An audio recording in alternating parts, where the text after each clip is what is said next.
Hello, everybody. Welcome and thank you for joining in for the fall edition of CFIC's Conference for Inquiry 2021. I'm John Varghese, and as chair of the Communications Committee for the Centre for Inquiry Canada, I'm privileged to take on this role of welcoming you all to this event. Our next speaker is Dr. Josh Redstone, who will be talking about naturalizing the uncanny. As in the previous talks, there'll be an opportunity for questions at the end, and we'll be collecting the questions using the Zoom chat window, which you can find at the bottom of your screen. I'll be presenting the questions to the speaker. Please keep your questions short and to the point. Unfortunately, we may not be able to get to every question, but we'll see what we can do. We've enabled access to the Zoom chat for all participants. You can chat with the whole group or with just the organizers.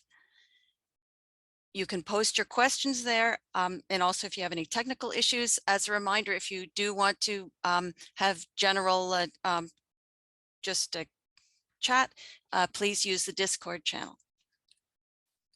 This talk is being recorded for publication on CFI Canada's YouTube channel, so if this is a concern for you, please turn off your video or use a pseudonym. Dr. Josh Redstone teaches in the philosophy department at Carleton University in Ottawa. He holds degrees in philosophy and cognitive science. His research concerns philosophical and empirical questions that arise at the intersection of philosophy of mind, cognitive science, robotics, and artificial intelligence. A thoroughgoing naturalist, Josh is also interested in skepticism, pseudoscience, and understanding belief in the paranormal. Welcome, Josh. Thank you very much. Thank you for having me here, and thank you to all the conference organizers and to all of the wonderful speakers we've heard from so far. So my talk today is entitled Naturalizing the Uncanny. And I sort of want to preface this by saying that this is sort of a topic that I've been interested in for a number of years now. And the talk that I'm giving here is a talk that I've given previously in one form or another.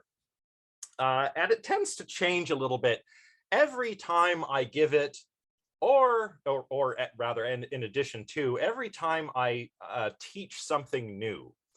And I'll say a little bit more about how my thinking on this subject has evolved over the course of my career as I explain what my talk is going to be about. So what I'd like to do today is make a start, at least, at naturalizing the uncanny. What does this mean? Well, I'll talk a little bit about what I mean specifically by the uncanny in a moment, because it's not really that clear of a concept for a lot of people. It's not a word that we use very often every day.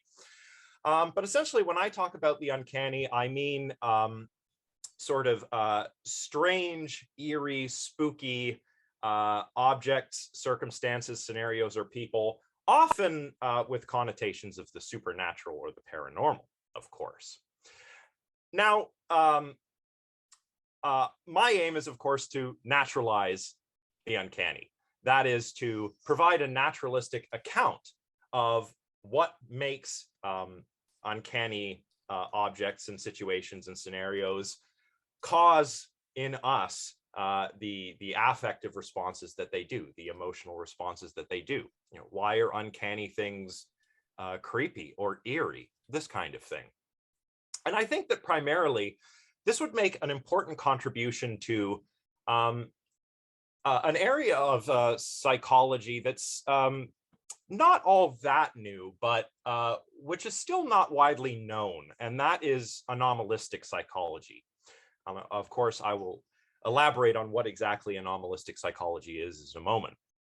My plan for doing this is to take a step back in time, as it were, and adjudicate between these two foundational works on the uncanny, or more specifically on the psychology of the uncanny.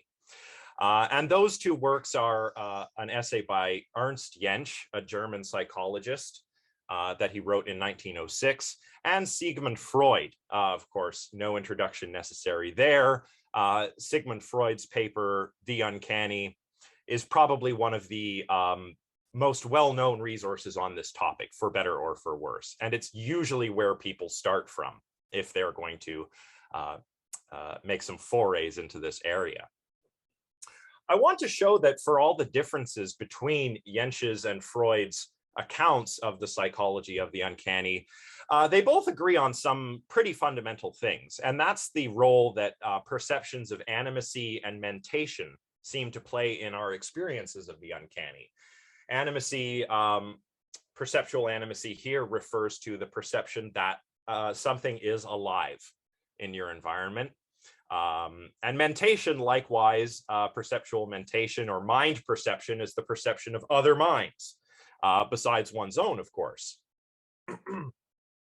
So once I've sort of made my foray into, the works of Jentsch and Freud, I'll try to step back again and explain sort of the affective side of the uncanny. Why, how do uncanny objects and situations make us feel? Why do they make us feel that way? I will explain that I think that the word eeriness best captures this uncanny sensation that Jentsch and Freud talk about. And I identify eeriness as a kind of anxiety. Without getting too far ahead of myself, the content of eeriness is often uncertainty over these properties, animacy and mentation.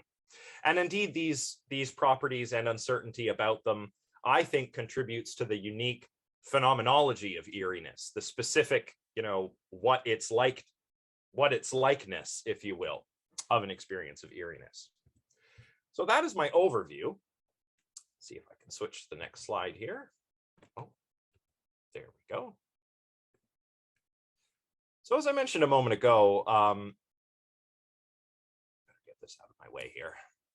As I mentioned a moment ago, the uncanny is something that we don't think about too often.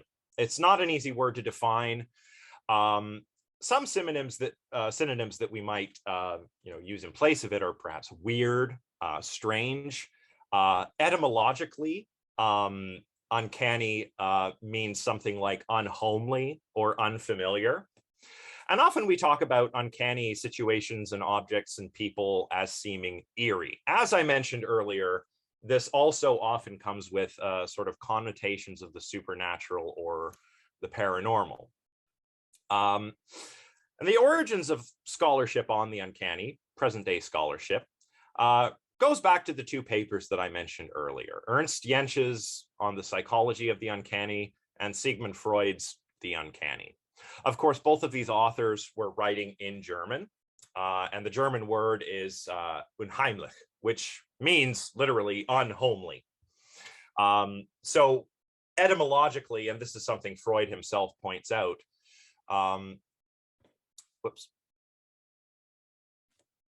etymologically, the German word more closely matches the English unhomely, although we use uncanny in English in place of unheimlich in translations and so forth. There have been a lot of interesting lines of research into, the uncanny, quote unquote, as a kind of, general category of not only things, but also experiences, right? Freud and Jentsch and a lot of subsequent scholarship talks about the uncanny as including people's experiences of the uncanny, as well as things, objects, scenarios, so forth, that cause people to experience the uncanny. I'd like to try to avoid this in my talk, but we'll see how well I do there. But one such interesting line of inquiry comes from the humanities. In the humanities, the uncanny is discussed quite widely. Literature, poetry, obviously. It comes up in film studies, feminism and queer theory, for example, also cultural studies, and of course, architecture. And it tends to pop up, discussion of the uncanny tends to pop up when it comes to literature, poetry, or architecture, whenever we're talking about something Gothic, right? And another line of inquiry that's a bit more modern is related to an interesting area of social robotics research, which is actually how I became acquainted with Jens and Freud's work. This is, of course, to do with the so-called Uncanny Valley phenomenon. The Uncanny Valley phenomenon was identified by a Japanese roboticist named Masahiro Mori, and he noticed that the more closely a human-like artifact, nowadays we talk about robots and CGI, but Mori was actually working almost exclusively with artificial limbs. He noticed that the more realistic they looked, the more positive people would respond to them, but only up to a point. There was a point at which things appeared a little too real, and people would sort of become repulsed by whatever human-like artifact we're talking about. Some interesting research has taken place on this phenomenon within the last 10 or 20 years, because it's only now that we actually have the capability to run the right kinds of interaction studies with human-like artifacts and people to sort of learn about this phenomenon. It seems to be something of a categorization phenomenon, judging from the results of the research that I'm familiar with anyway. You know, how do we categorize this human-like yet lifeless robot in front of us? Is it alive? Is it not alive? Does it have a mind or doesn't it? Causes some kind of category problem. But a lot of this research, neither one of these lines of research really aims at understanding the psychology of the uncanny in general, I think. I'm not so familiar with the strands of research coming out of the humanities, but when it comes to research on the Uncanny Valley phenomenon, there's often not a lot of analysis paid to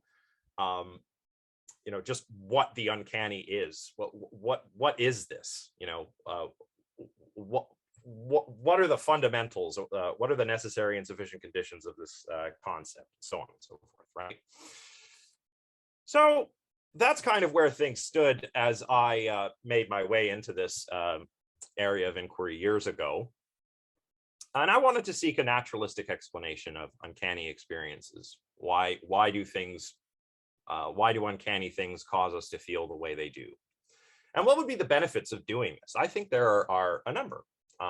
As I just mentioned, research on the Uncanny Valley phenomenon often does not really delve into the conceptual or pre-theoretical questions concerning the terms and concepts that it actually employs. So they don't really ask, okay, what is the uncanny? Maybe robots fall into the Uncanny Valley sometimes, but what is the uncanny? It's not really a question that psychologists actually take up very well. And I think Naturalizing the Uncanny can also provide some interesting new, perhaps some interesting new insights that might spur discussion in the humanities. That could be cool. But what I think would be the most interesting contribution by taking this approach, it would make an interesting contribution to an area known as anomalistic psychology. So I want to talk about anomalistic psychology a little bit. I know that, of course, this is the CFI. All of us are skeptics, and most of us are probably familiar with parapsychology and some of its shortcomings. But I'm not sure if anybody's familiar with anomalistic psychology. So we'll talk about that now briefly. So what is anomalistic psychology? It is an interesting, not all that new, but not all that well known as of yet, branch of psychology that's begun to supersede parapsychology. And parapsychology, by the way, I think is, although quite rightly characterized as a pseudoscience now, I think it did begin in earnest, in good faith, when Joseph Banks Rhine and Louisa Rhine founded the first parapsychology laboratory at Duke University back in the earliest 20th century. Prior to parapsychology, we had the era of spiritualism in the 19th century. People were doing table turning seances. Public psychics would give public demonstrations of very much the same kinds of effects that parlor magicians of the time were able to perform. And not even though skeptics like Michael Faraday were quite good at pointing out the bunk, there nonetheless there nonetheless was a growing spiritualism craze in the 19th century that resulted in all of these psychical research societies popping up. These psychical research societies would suppose that there are paranormal things that exist, ESP, telepathy, these sort of things, that they suppose that they were real phenomena which simply haven't been explained yet, and of which perhaps represented a possible future step in human evolution. When I teach my philosophy of the paranormal class at Carleton University, I often explain the psychical researchers as having a view of something like how we would understand the mutants in the X-Men franchise, for example. Real abilities that seem supernatural, but which have an explanation we currently lack, and which may represent, some future direction of human evolution. The Rhines came along and took a different approach. They said, we should not focus on special cases, purportedly special individuals like psychics. We should do experiments with everyone. And they did encounter some initial successes, which unfortunately subsequent analysis has shown were things like statistical anomalies. Really, when we go back and look at early parapsychological research, and indeed a lot of parapsychological research since then, there's really not anything there statistically. So along comes anomalistic psychology. Anomalistic psychology was a term coined by the anthropologist Robert Westcott. And it aims at explaining certain kinds of abnormal psychological states.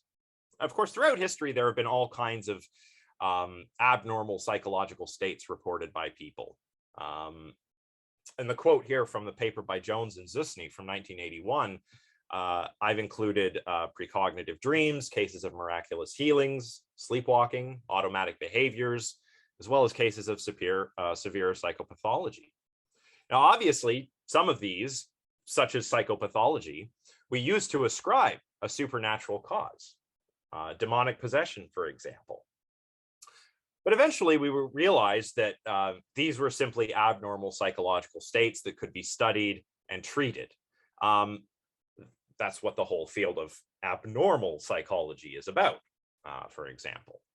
But there are other kinds of anomalous or abnormal states of mind, and they're anomalous in a different way. They're anomalous because they seem, to the people that they're happening to violate certain limiting principles of naturalism.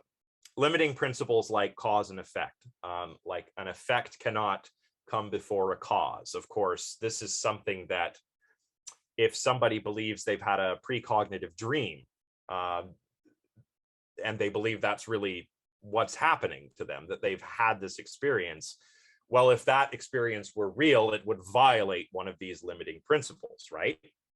And these sorts of abnormal psychological states or anomalous psychological states are still often attributed to some kind of paranormal or supernatural cause. And often, I would add, they are described as sort of eerie or uncanny, depending on the kind of paranormal phenomenon or purported paranormal phenomenon that we're talking about.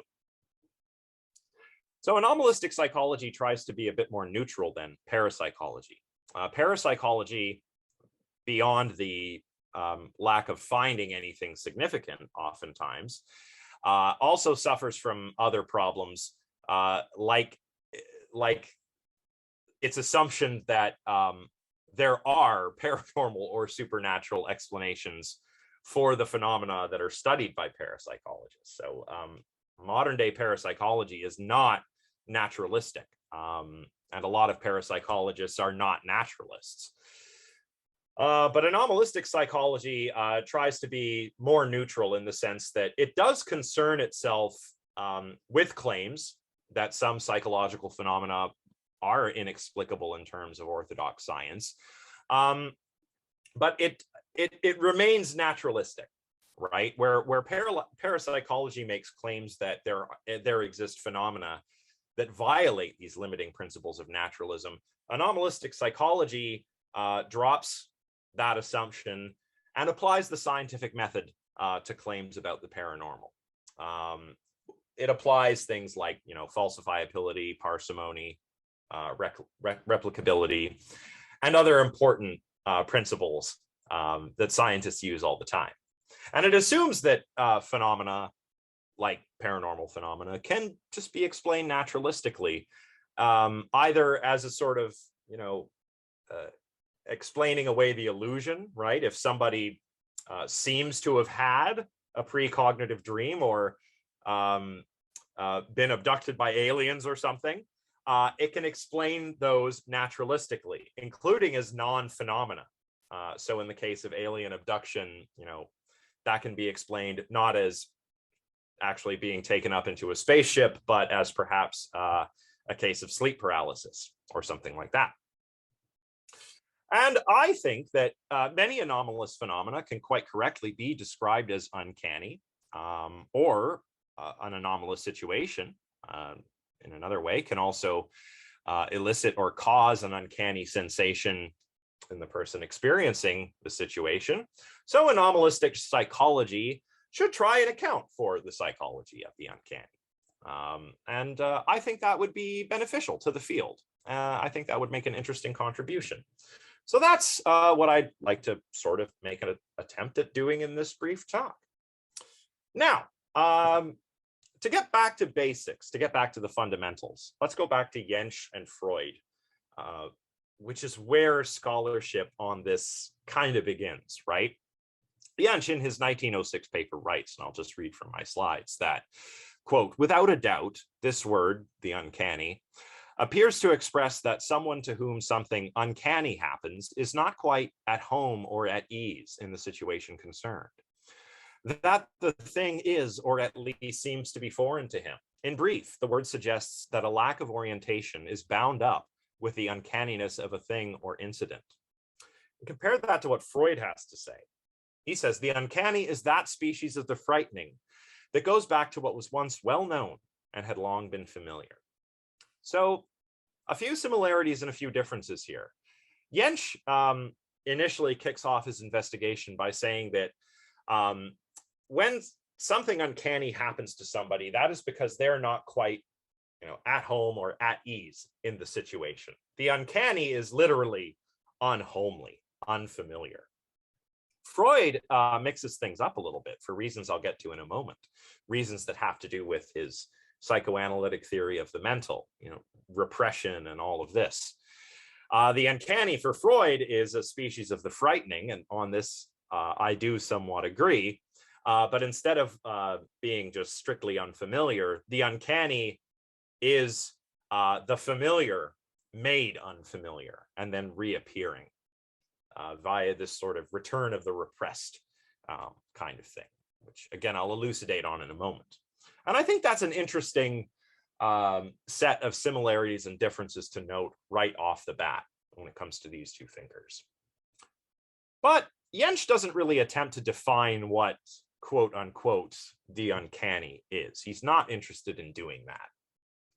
What he wants to do instead is try and gain a sense of the conditions that need to obtain in order for someone to experience it, to have an uncanny sensation, or to experience a sense of eeriness or spookiness, as I might put it. The conditions that he hones in on involves what he calls psychical uncertainty. Psychical is a little unfortunate here. This is just the terminology of the time. At the time, late 19th, early 20th century, psychical simply meant psychological. It didn't have the supernatural or paranormal connotations that it does today, like the word psychic does. So what Jentsch means here is mental uncertainty, psychological uncertainty, intellectual uncertainty. That's what he's talking about. So what kinds of things can elicit mental uncertainty? Well, lots of different things. Certain breakdowns in the senses, for example, are one thing that Jentsch notes. The night is a friend to no man, he says at one point in his investigation, right? So whether it's just dark and difficult to grasp what's going on in our environment, or whether we ourselves have some kind of deficiency in one of our senses, if I take my glasses off, I have a very difficult time getting around the world, and I mistake certain things for other things all the time. Pharmacological agents, obviously alcohol, drugs, tendencies toward animism, looking at the world as a living place populated by gods and spirits and this kind of thing. And he talks about this in two different ways, by the way. He talks about the animistic tendencies of children, to pretend that their dolls are alive, or to wish that their toys might come alive, or something like that. And also animism in quote unquote primitive peoples. I don't really like the primitive peoples. I would say animism in, say, indigenous cultures or in hunter-gatherer societies, right? People whose lives are very much still a part of the natural world and not separate from the natural world like we in the West, they tend to have much more animistic views of the world, looking at the world as a place that's alive in the sense that it's populated by spirits.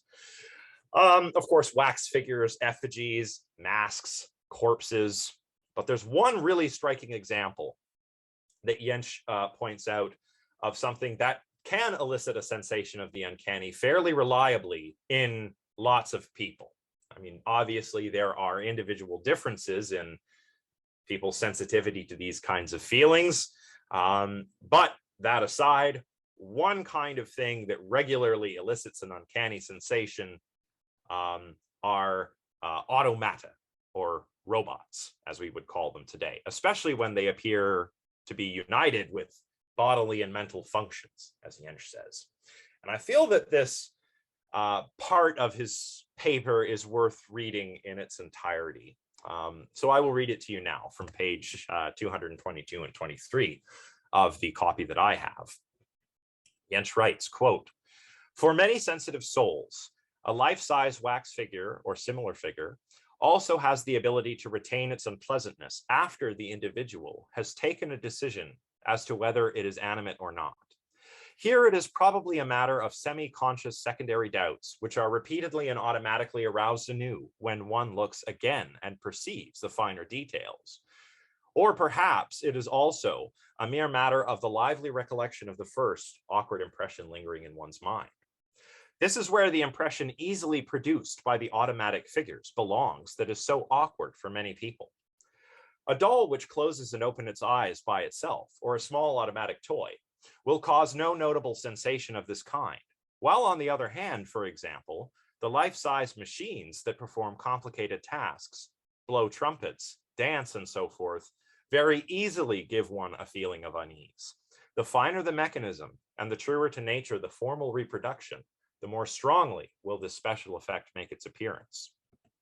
And of course, for anyone who may be a bit more familiar with the Uncanny Valley phenomenon, or Masahiro Mori's paper, or even just popular science writing on the topic, you might notice there that Jentsch is basically talking about what Mori would go on to call the Uncanny Valley phenomenon. And I think that's quite an interesting foreshadowing of Mori's idea there. In any case, what Jentsch is saying here with his example of automata are that the affective uncanny, as I call it, the feelings that uncanny stimuli elicit is a result of this psychical or uncertainty or mental uncertainty about the nature of the entity that we're faced with. In the case of something like a robot or an automaton, the uncertainty by itself is not enough, as I'll explain in a moment.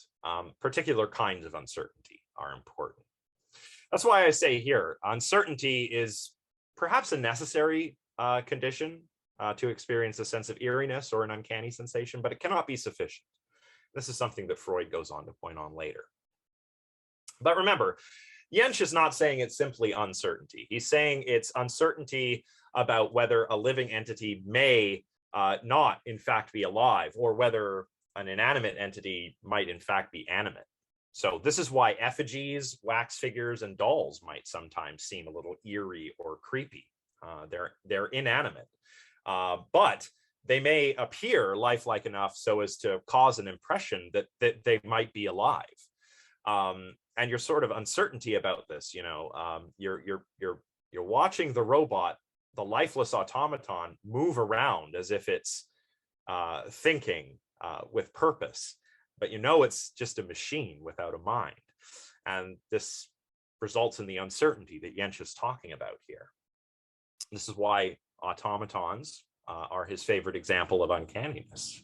And I think why present day discussion of the Uncanny Valley, for example, focuses almost more on bad CGI than on robots.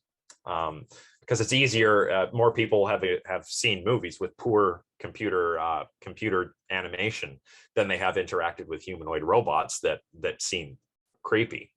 In any case, after that, Jensch points out again a connection between the psychology of the uncanny and what modern day psychologists would call perceptual animism, or perceptual animacy, or perhaps just animism. And again, as I've said a moment ago, hunter-gatherer societies, indigenous communities that still live according to, say, their traditional way of life, along with children, tend to have more animism, right? They look at the world more animistically. And that's interesting. There's a funny part here where he recounts this tale, if you believe this kind of tale, as an example of the uncanny, of a traveler who sits down on what he believes is a tree trunk, which turns out to be a giant snake and starts moving. And in that moment of uncertainty, the traveler experiences the uncanny until he realizes it's a snake, until he realizes what it is. Conversely, somebody who perhaps lives in a remote tribal community, who's never seen or heard of a steam engine, might take that steam engine to be a living being if it was the first time they saw it, right? So that's an interesting example.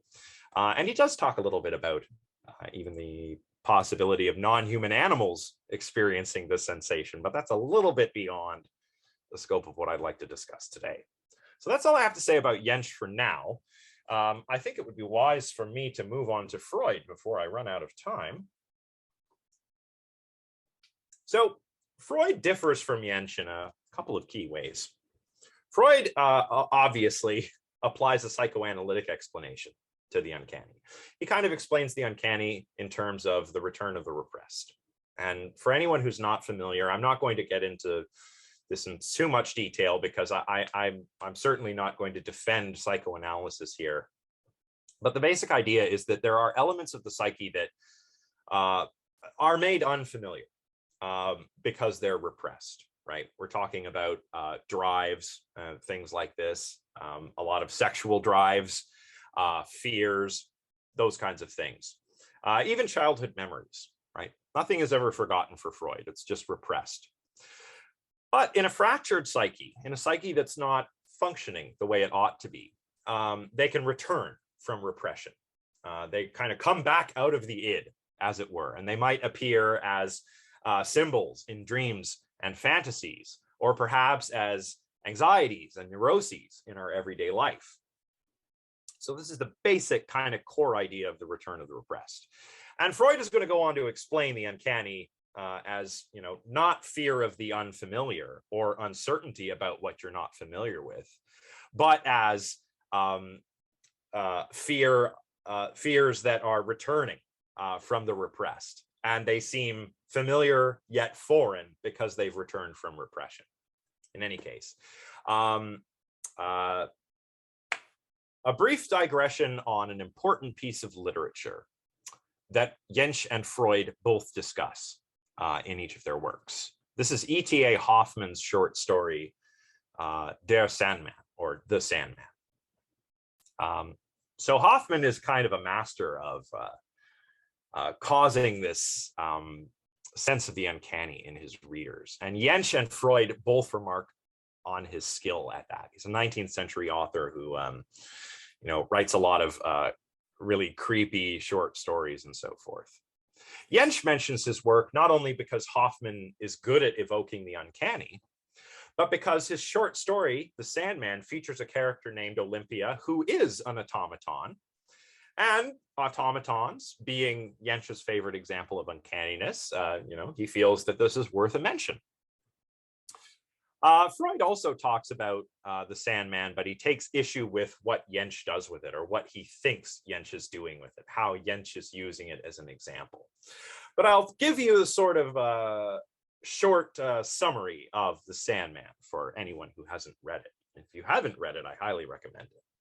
So in the Sandman, we've got Nathaniel, the main character, who's telling his brother Lothar, the brother, it's not his brother, it's his fiance's brother, Clara's brother. So Nathaniel is recounting to Lothar sort of into the lead up into going away to Italy to go to university before he comes back and marries Clara. He's telling him about this childhood terror of the Sandman. And we've all heard the folk tale of the Sandman, right? Who sprinkles sand in children's eyes so that they go to sleep. This is the story of the Sandman that Nathaniel hears from his mother. But there's this horrifying visitor, this awful lawyer named Coppelius.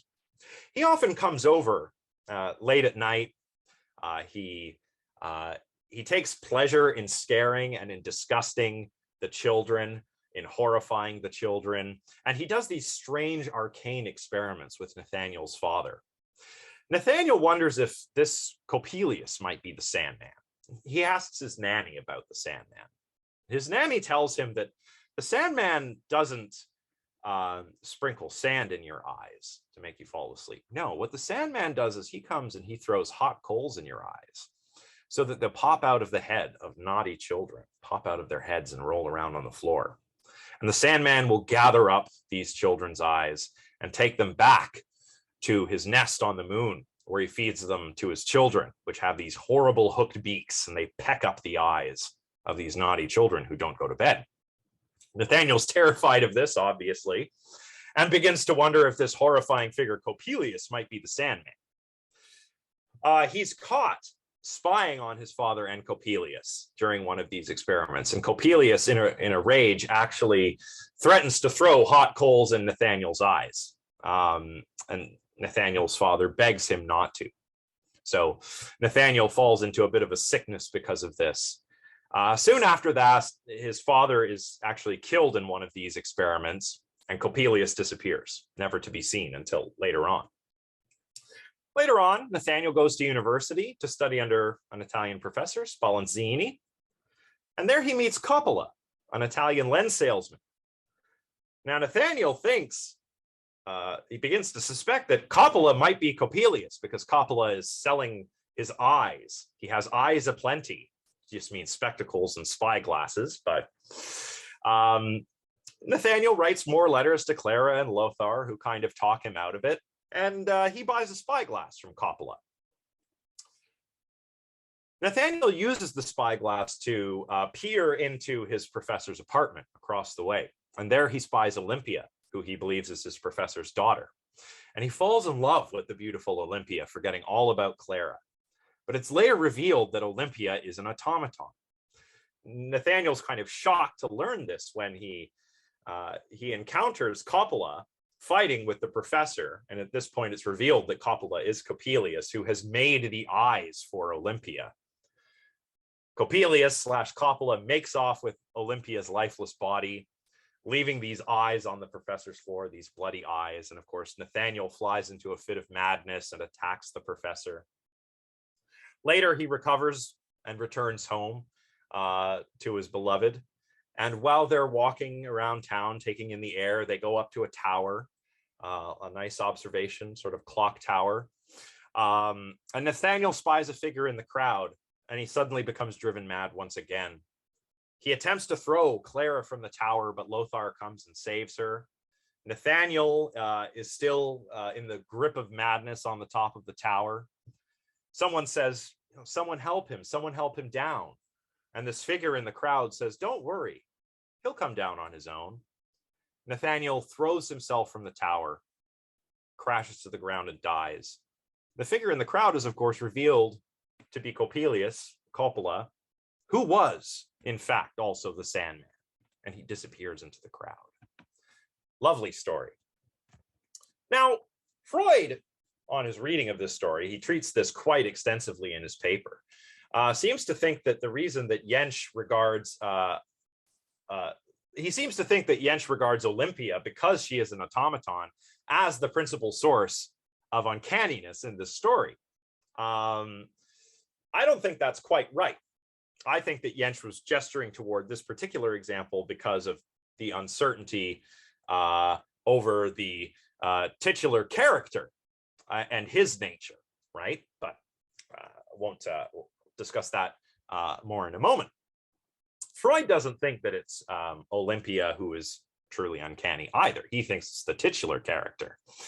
Coppelius, who is Coppola, who is also the Sandman, who wants to take Nathaniel's eyes. Now, Freud, of course, understands this psychoanalytically. He understands this as castration angst or castration anxiety. Here, of course, the eyes stand in for the genitals. And of course, if you're a Freudian, you believe that we all have this repressed castration anxiety. And here it is making its appearance in a story. And it seems uncanny to us because this castration angst is returning from repression here. Coppelius, of course, represents the father who wants to take power from Nathaniel. And this kind of reading, this goes all the way back to the ancient Greek mythology. Zeus castrating his father Cronos who castrated his father Uranus, all the way back. Very mythological, very, very, very cool, but not that scientific, perhaps. That's one reason why I think this is an odd way to understand what the source of the uncanny, the psychology of the uncanny. Psychoanalytic explanations are often unscientific, right? And I will confess, I try to be charitable to Freud. I'm no psychoanalyst, but even when Freud is wrong about the fine details, he is often on to something important, some grain of truth.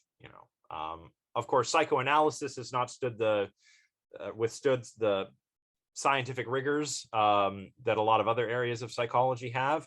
But Freud is overall right that unconscious drives and desires do shape a lot of our behavior. So, that's just one example. He also says, the fear of damage or losing the eyes. Well, that's castration anxiety. But, come on, Occam's razor, right? There are much more straightforward, simple evolutionary reasons to want to protect your eyes. We humans are so visual. We have forward-facing eyes. We'll reflexively blink if something comes too close to our eyes, right? You don't need the return of the repressed and castration anxiety to explain fear of losing the eye. Freud also claims, he's talking about the uncanny, unhomeliness, eeriness, creepiness. But I would argue that the Sandman, and the whole taking children's eyes out thing is just, downright frightening or horrifying. I don't know if it's uncanny. It doesn't seem to me that it's eerie or creepy. It's more just downright horrifying, at least when I think about it. So as I mentioned a moment ago, I think that following Jentsch here, it really, the sense of the uncanny that you get from the work of Hoffman here, for example, is the uncertainty that he creates in the reader about who is Coppelius? Is he Coppola? Are they both really the Sandman? And what do they all want with Nathaniel? It's this uncertainty that I think lends to the eerie atmosphere, at least that this story evokes in my mind when I read it. But Freud does discuss some other interesting examples of uncanniness. He discusses the doppelganger or double goer, instances of deja vu, strange coincidences, and something that his patient calls the omnipotence of thoughts, what we would call magical thinking today, the belief that thoughts can affect reality, right? And this gets him back to something that's quite similar to one of Jentsch's observations, back to animism. He says here, the analysis of cases of the uncanny has led us back to the old animistic view of the universe, a view characterized by the idea that the world was peopled with human spirits, by the narcissistic overrating of one's own mental processes, by the omnipotence of thoughts and the technique of magic that relied on it, by the attribution of carefully graded magical powers or mana to alien persons or things, and by all the inventions with which the unbounded narcissism of that period of development sought to defend itself against the unmistakable sanctions of reality. And I think this is quite curious because this is quite similar to where Jentsch actually ends up, as we'll see in a moment.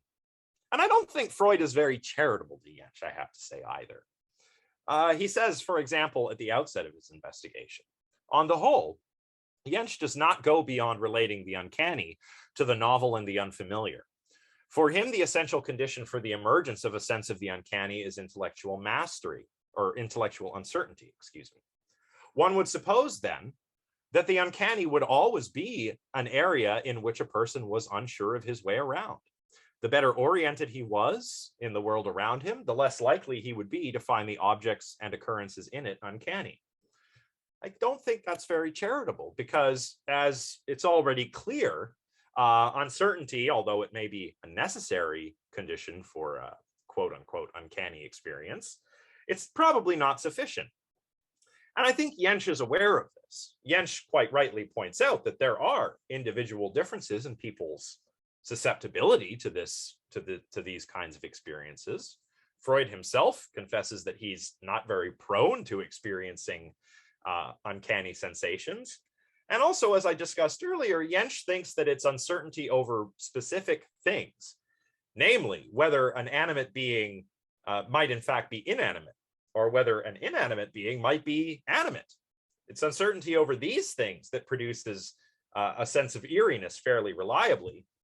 And of course, as was also observed by Masahiro Mori, if movement and the appearance of mental functions is added to the mix, things can seem even weirder. So I think that the conditions that reliably elicit this sense of the uncanny are uncertainty about animacy and mentation. So the key things here are perceptual animacy and mind perception. Uncertainty when it comes to these things, not uncertainty in general. Later discussion, and as I said, later discussion by Freud leads him back to an idea that's very similar to this. I've just read this quote that appears again at the bottom of this slide from page 147 of Freud, where we've been led back to the old animistic view of the universe. And just compare that quote to what Jentsch says right here. Quote, an important factor on the uncanny is the natural tendency of man to infer, in a kind of naive analogy with his own animate state, that things in the external world are also animate, or perhaps more correctly, are animate in the same way. It is all the more impossible to resist the psychical urge, the more primitive the individual's level of intellectual development is.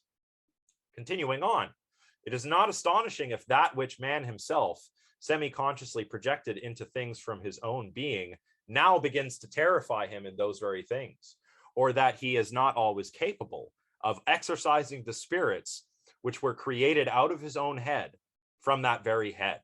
I love that line.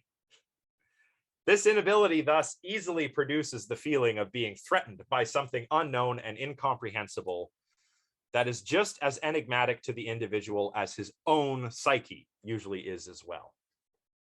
I love that quote. I just love that quote. Captures it so well for me.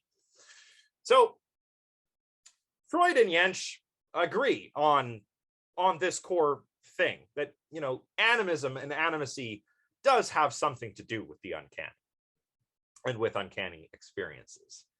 I think I'll leave that part there for now and try and wrap up with some more discussion about eeriness, since I do believe I am quite close to running out of time.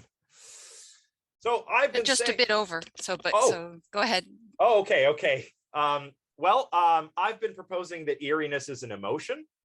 Why do I say that? Real quick, emotions, there is no one size fits all catch-all theory of emotion that explains everything entirely. But a lot of people agree that emotions are affective states that are episodic, which is what differentiates them from moods, and they occur in response to important things in our environment. They have phenomenology, so there's something that it's like to experience them. They have intentionality, they're about something, and they have epistemology. They have correctness and justification conditions. They're also valenced. They can be good or bad. They're often also accompanied by judgments, and of course, by many changes in the body and in the face.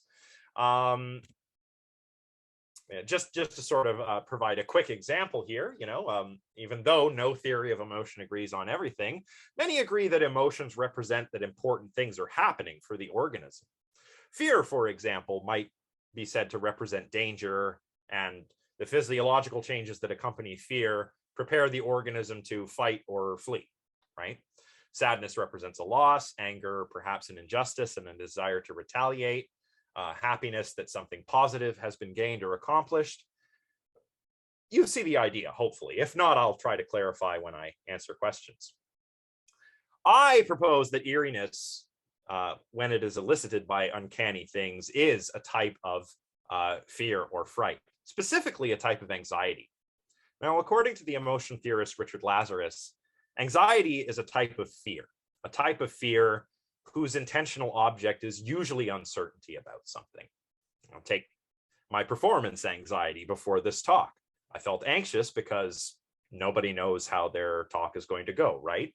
So there's one example of uncertainty and anxiety. I think that eeriness is a kind of anxiety that's elicited by the sort of mental uncertainty that Jens was talking about. Uncertainty about whether animate beings may in fact be inanimate, or whether inanimate beings may in fact be animate, and whether they are endowed with, quote unquote, bodily and mental functions. And I think that the phenomenology of perceiving, living, thinking things is what contributes to the unique phenomenology of, a sense of eeriness, of that creepy, spooky feeling, because we're misperceiving other agents in our environment. In a haunted house, for example, misperceiving the presence of a ghost, right? There's no ghost, but if you misperceive a presence there, that's quite eerie. That's quite uncanny. I'll just close with Jens's words. The human desire for intellectual mastery over one's environment is a strong one. Intellectual certainty provides psychical shelter in the struggle for existence. However it came to be, it signifies a defensive position against the assault of hostile forces, and the lack of such certainty is equivalent to lack of cover in the episodes of that never-ending war of the human and organic world, for the sake of which the strongest and most impregnable bastions of science were erected. And this, I think, is why it's so important to understand the psychology of the uncanny. We're making a contribution to science rather than succumbing to our feelings and our misperceptions of, what kinds of things really exist, supernatural or natural, right? Now, I suppose I better leave it there because I guess I've gone over time now. So thank you very much, everybody. Thank you very much, Josh. We do have time for a few questions. And so if people have questions, please post them into the Zoom chat. We have one question to start off with. Many people seem to have a problem with coincidence, a view that low probability events are uncanny. And, fictional characters often say, I don't believe in coincidences or everything happens for a reason. I would say real characters say that as well. If a majority experience an event that's uncanny, then it seems that this sort of thing is far from rare. So can we really call it anomalous and describe it as anomalous psychology? Yes, that's good. I mean, for a proper answer, I think you'd have to talk to Howard Jones or Edward Zisny, whose paper I quoted. But I understand their use of anomalous to mean apparently violating these limiting principles of naturalism. So they don't mean that anomalous experiences such as, ostensibly, like a precognitive dream or being abducted by aliens or visited by an incubus, they don't mean that they're anomalous in that they are uncommon, but anomalous in that they violate the principles of naturalism. But as far as the probability things go, again, this is perhaps something that other people are better suited to answer. But I do know that Susan Blackmore, the parapsychologist turned skeptic, has pointed out in a lot of her work that people who believe in the paranormal and paranormal phenomena are actually less good at reasoning about probabilities. So, if they think of the friend they haven't heard from in a while, and then their friend calls them out of the blue all of a sudden, the chances of that are really not all that minuscule of events like this happening. But people tend to, not be good reasoners about probability and think that maybe there's something spooky going on. Oh, I was thinking about my friend and she heard me and in her mind, so she called me on the telephone or something. So I hope that answers the question. Thank you. This question is from Kato Mikasa, and he says, I've seen students suffering from mass hysteria and seen people televised giving testimonies about how they were miraculously healed. They talk about seeing Jesus or God in their dreams and healing them of chronic back pain or mental sickness. Can we say that these are uncanny experiences? Are these things subconsciously created and can they be scientifically explained? Or are they examples of fertile imaginations, emotions that appear real, etc.? I've never witnessed any, I've never been to a faith healing or seen anybody giving testimony or speaking in tongues. So I can only imagine how uncanny it might seem. I imagine seeing someone in some kind of religious trance might seem a little strange, in the same way that, for example, Jensch points out, magicians and fakirs sometimes cause a sensation of strangeness or eeriness in their audiences. What I can say is that, yes, I do think that these have naturalistic explanations, faith healing and so forth. I do think that there are naturalistic explanations to be had for these purportedly supernatural events. And this is part of the job of anomalistic psychology, right? To explain belief in faith healing, or to explain cases of mass hysteria. And we can do that by relying on the principles of naturalism. We don't need to posit anything spooky or supernatural or anything like that. And I think it's the job of people like me and all of us here to do that, right? I mean, this is why I've been very lucky to teach a course called Philosophy of the Paranormal at Carleton University. And many of my students I think when they get there, they think, oh boy, we're going to learn how ESP works. And they're disappointed to find out that I'm a naturalist, but they still eventually get excited about understanding what's really going on. So I think that's just something we all kind of keep having to do, right? Anyway. Okay, I have time for one last quick question. I know the questions are always quick, the answers sometimes take a while, but anyway. So the question is, do you think it's possible that the reason that some people find autistic people uncomfortable to be with might be because the autistic person trips the agency detector confusion? I don't think so. I think that this is a tricky question to answer, but people on the spectrum tend to have trouble with mind perception themselves, understanding others' minds.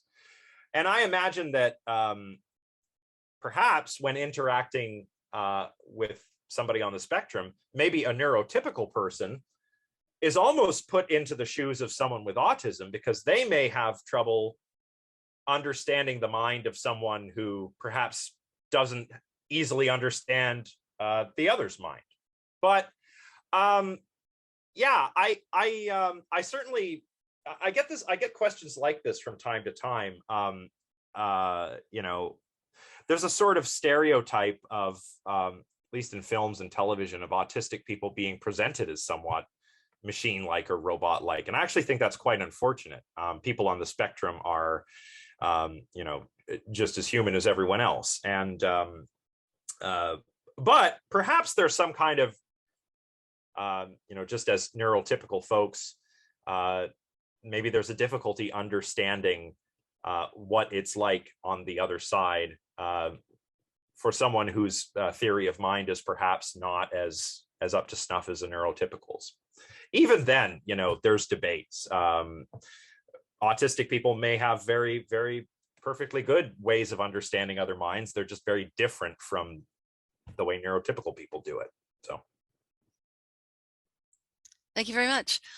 So with that, we'll call an end to this discussion. And thank you very much, Josh, for an interesting, engaging talk.